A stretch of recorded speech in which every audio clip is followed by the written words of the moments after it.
I'm Angela Goos. I'm the creative director at PR Works.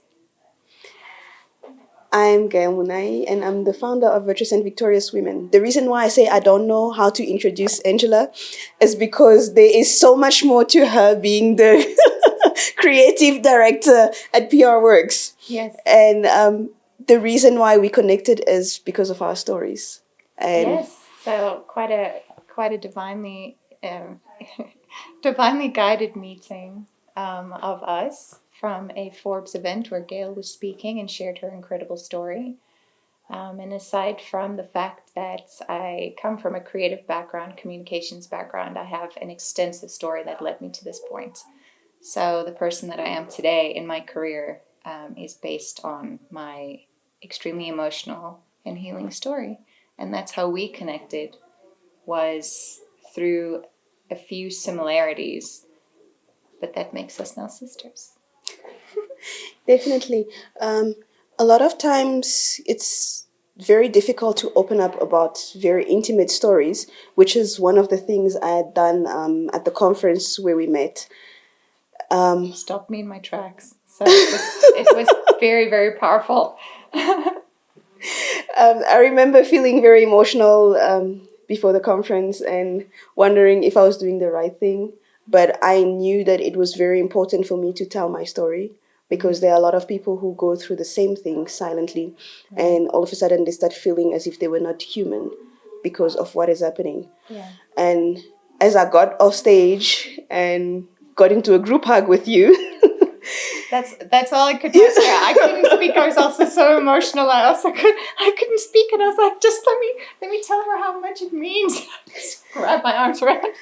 but what struck me was the fact that you were so ready to open up about your own story. And maybe we can have a conversation about the reason why you also feel that it's important to share such deep and intimate stories. Right. So today will actually be the very first time I'm telling the entirety of my story in front of people. So I know that I'm ready to do this because when I talk about it, it doesn't hurt.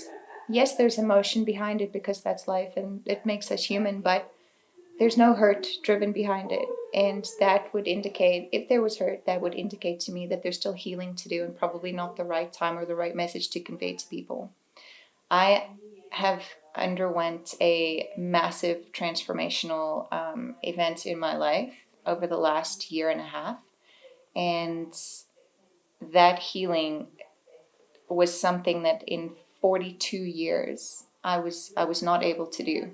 It didn't matter how many psychologists or psychiatrists or um, friends or churches or pastors I could talk to. I was not ready to let go of that stuff. And the more you talk about it, the more numb you become. But when you decide to do the healing, that's when healing meets you where you're at. And the importance of telling the story is, if there is one person sitting in this room that is on the fence deciding about whether it's worth continuing to fight these battles or if it's just easier to give up, then I know that my healing story and my journey has impacted somebody and their families, that they won't ever have to suffer like I had to suffer alone. Thank you so much for sharing that. The other day we were having a conversation and you said something so powerful, saying you can be broken, but you must never let yourself be shattered. Yes, you can be a little bit broken, but never ever be fragile. Yes. And in those moments where we get broken, I think it's important to realize that sometimes the strength to grow or put yourself together has to also come from yourself as a person. Yes. And being vulnerable is part of strength as well.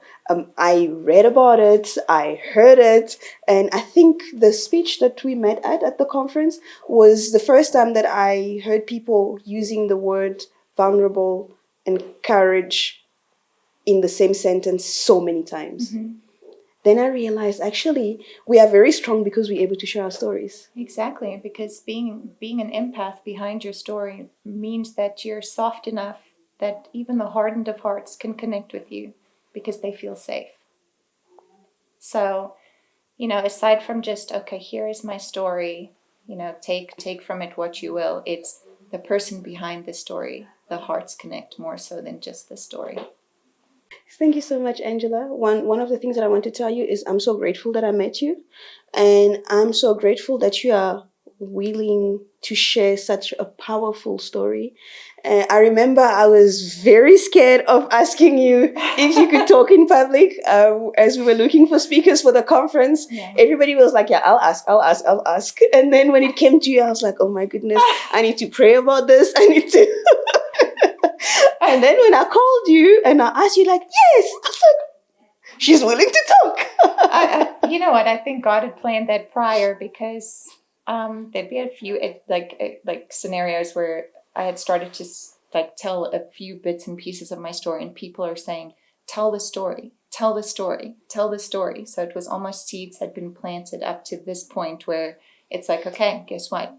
The book is open. It's time to tell the story. Thank you so much, Angela. Thank you for And having me. I'm sure for everybody who will listen to the story, they will actually be encouraged and strengthened. I thank you for allowing us into your life, into difficult parts of your life, to be able to strengthen people who have gone through the same or who will go through the same still. So thank you so much. Thank you so much. I'm so excited to be here. Thank you.